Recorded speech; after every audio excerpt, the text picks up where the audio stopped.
Hi all, and welcome back to Let's Play Astro Boy Omega Factor. Last time we took down an out-of-control power station and were approached by a mysterious red robot dude. Since then, Dr. O'Shea's provided us with a nice little house, which is where we'll be picking up.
Both Tawashi and Zoran are veteran Astro Boy characters, with the former being a police detective and the latter being Astro's sister. But for now we have more important things to discuss. Chapter 2, Cruciform Island, introduces the second type of gameplay in Astro Boy Omega Factor, that being side-scrolling shooter-type gameplay. And while this isn't of the level of, say, Ikaruga or Radiant Silvergun, it's still a welcome change of pace. Astro's movement changes a bit, he gets a full 360 degrees of freedom, but you're still able to use powers such as your invincible jets and your finger laser. In fact, your finger laser becomes your primary means of damaging enemies in this mode, which means that upgrading your laser is rather important to make sure you're prepared for these sections. While the enemy patterns are admittedly not all that complex at the moment, it's still fun to play through due primarily to the vibrant visuals accentuated by the multiple layers of parallax scrolling and the fun soundtrack. Additionally, you do get some unique enemies to this mode, like these bomb types here. It can be useful to use your ultimates in order to get rid of all the bullets on the screen when later on in the game it gets a bit overwhelming. The more eagle-eyed among you might have noticed me dashing around like a lunatic for the past bit, and there is a reason for that. While again this mode doesn't have all that much depth, especially compared to other treasure shooters, they did still include a score multiplier mechanic, and while in normal stages it increases whenever you punch an enemy, in this one it only appears to go up whenever you do a short dash and then laser them in the face. It goes up to times 10 and only resets if you use an ultimate or get hit or just fart around without attacking them for a bit. And generally speaking, I'll be trying to get up to the pretty rainbow times 10. Because I mean, score attacking is kind of the whole point of side-scrolling shooters. This Hornet mid-boss is especially useful for practicing it on, seeing as it's nice and large and generally stationary. Shoots out a lot of bullets, but you know, it's not quite bullet hell levels. And your invincibility is quite useful once you get the hang of it. Now it's becoming sunset. Very nice. Except maybe not. Might want to keep an eye on the background. The artificial sun is one of the older and more iconic Astro Boy stories, and while it's not the only one featured in this stage, it is gonna be the first one we're encountering. This introduction is rather well done. Given its intense intrinsic heat, the artificial sun's primary means of damaging Astro is through direct contact. To achieve this goal, it uses a loose homing attack, and while it's not all that hard to dodge, it is extremely powerful and will completely destroy you if it makes contact. This thing can honestly be pretty hard until you get used to it and realize that you can lead it into a pattern. In its original story, it was created as a collaboration effort between Dr. O'Shea and one other inconsequential one-off scientist, and it was meant to assist in the colonization of Pluto. It was kind of dysfunctional though, so it got scrapped, stored away, and eventually stolen by a dude named Kim-san Kaku. The dude used it to terrorize the nations of the world and try to extort money out of them by, say, melting Alaska. And it was pretty difficult to defeat. In fact, Astro wasn't able to directly defeat it because when he attempted to, these big tentacles ended up grabbing him and melting him into an unrecognizable clump of metal. Which kind of justifies why this guy's hard. What it does not justify, though, is what's going on right now. You probably already noticed it, but this guy's getting a tad bit bigger. See, I mentioned that the sprite upscaling trick in this game gets used to kind of hilarious effects at some point, and the artificial sun is probably the most egregious use of it. This thing is just gonna keep on growing. And it honestly gets to the point where it's really, really unfair. Using your EX powers makes the growth rate scale with the damage. And as you can see here, it gets to the point where there's really no safe room. It can be really hard to actually survive the onslaught, but when you do, it's super satisfying to destroy its eye with a direct attack like that. The eye was added by Treasure. I'm not really sure why, but it makes it look incredibly creepy.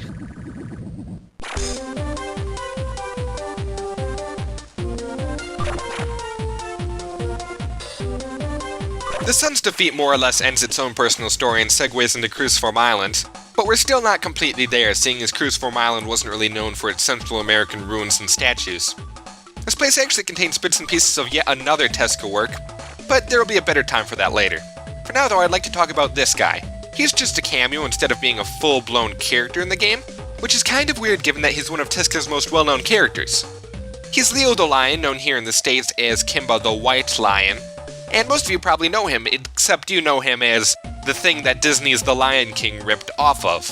I'm not going to get into whether or not that's actually true, but in the context of his own story, it's more a coming-of-age thing, which heavily features humans and has a lot of conflict between them. It explores a lot of ecological issues and follows Kimba from his birth to his death, with this being his adult form.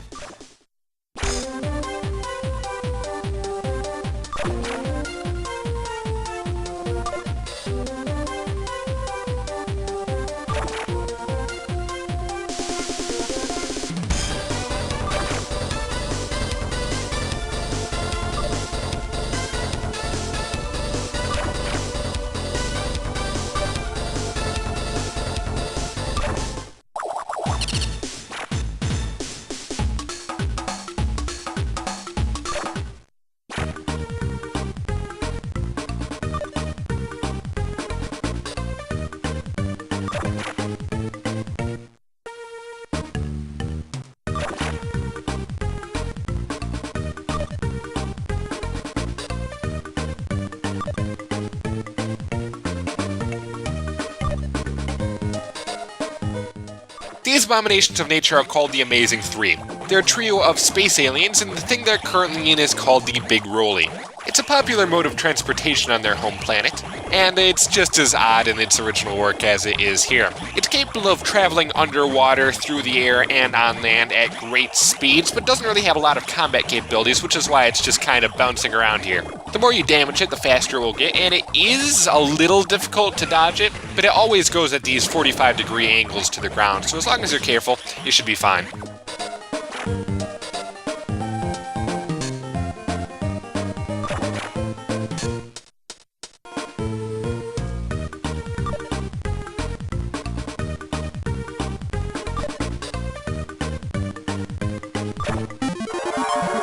Number 4, the Amazing Three. Team made of Boko, Poco, and Noko.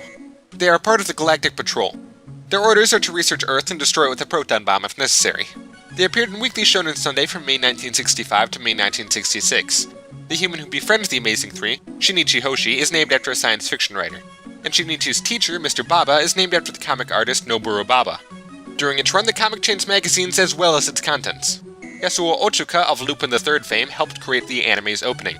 The Amazing Three is known in the East as W3 or Wonder 3. Lupin the Third is a registered trademark of TMS Entertainment.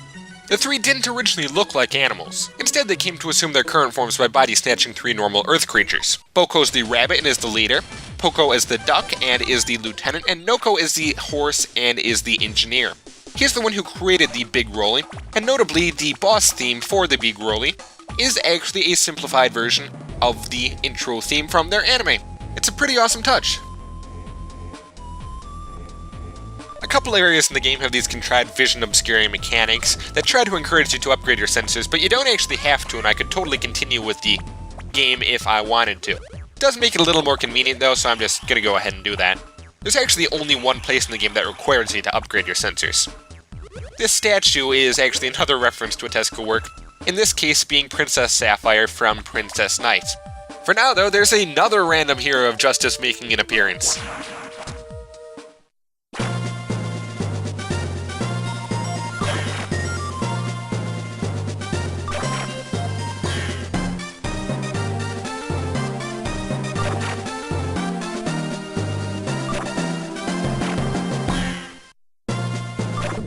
Big X uses a chemical of the same name to increase his size exponentially, which works out quite well with Astro Boy's sprite upscaling. Astro and Big X have actually fought each other once before, in an extra chapter of the manga titled Slippery Catfish in Imminent Danger. In it, Big X increased his size, much as seen here, and attempted to throw giant punches at Astro, which is basically how the fight against him goes down. He only has one attack, teleporting around then throwing punches, but as he gets bigger, his hitbox also grows incredibly huge, and that's on top of the normal power increase that a larger sprite automatically entails. Which means getting hit by that punch on hard mode will one-hit KO you. Still, he's not all that hard, and generally speaking, just boosting toward him and then laying a punch combo down will take him out fairly quickly. The Amazing 3 had a really tiny health bar, whereas Big X gets a little bit more, but it's still fairly small as far as bosses go. Like the Amazing 3, he also gets a unique boss theme based off of his anime opening theme.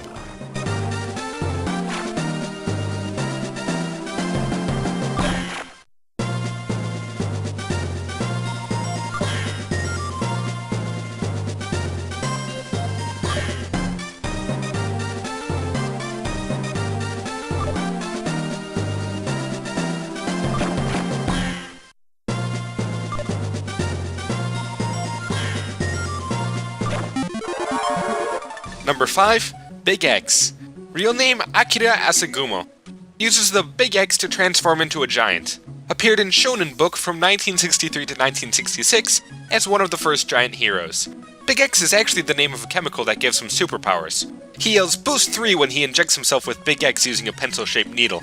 Boost 1 he uses the needle, 2 he turns to steel, Boost 3, 4, and 5 make him grow. In the anime, his source of power was changed to be a shortwave magnetic pencil. The enemy robot V3 that appears in the manga is named after V2 rockets. In the comic, he is called a cyborg, though his powers are not cybernetic. This was probably due to Tezuka's background as a professor of medicine. I don't know what the country of Carthage he refers to is supposed to be, but I do know in his original work, he was a Nazi-fighting super soldier. He's probably the most traditional action hero of all Tezuka's characters, which makes him pretty unique, if not terribly interesting. If you want to see the Amazing 3 or Big X in their original works, or just hear their intro themes that their boss music was based on, I'll be posting them in the thread. With upgraded hypersensors, you're able to see everywhere, but this place does not qualify as complicated, and you'll do just as well without. I mean, I wouldn't call this guy hidden.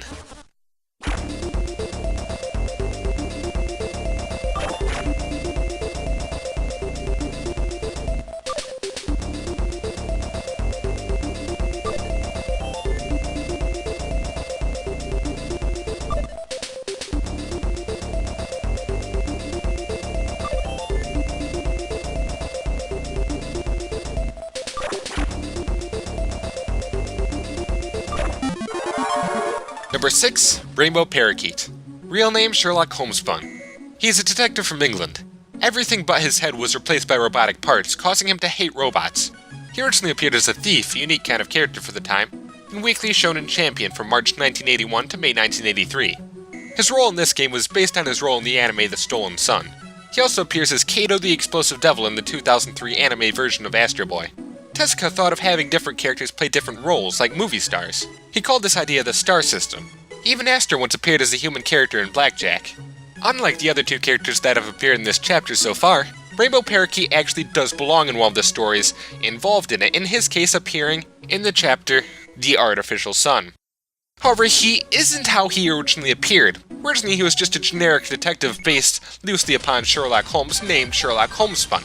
But in the 1980s Astro Boy adaptation, he was actually changed into the form you see now. The reason for this being that Tezuka actually had a work running at the time called Rainbow Parakeet. It involved a classy thief that traveled around filling in for actors in adaptations of real-world plays and stealing from the audience, and it was a good chance for them to replace a character for a cross-promotion with another ongoing work. Little oddity here is that these water pits do damage you if you fall into them, despite the fact that Astro is perfectly capable of traveling in water without any adverse effects.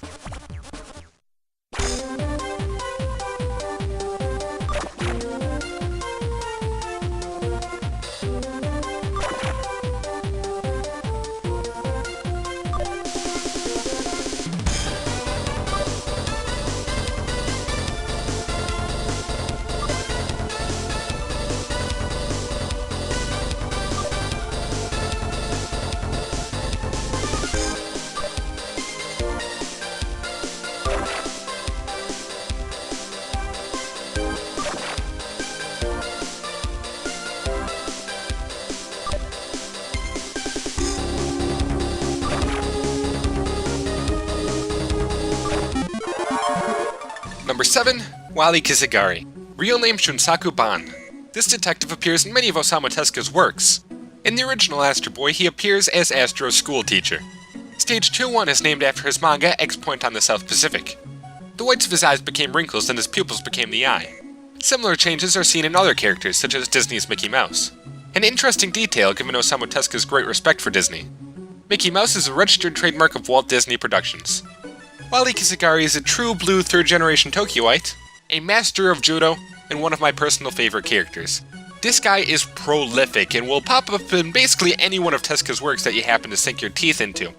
His roles range from comedic to serious, but he's usually quite strong if a little goofy, and the most distinctive aspect of his character is undoubtedly that glorious mustache that adorns his face.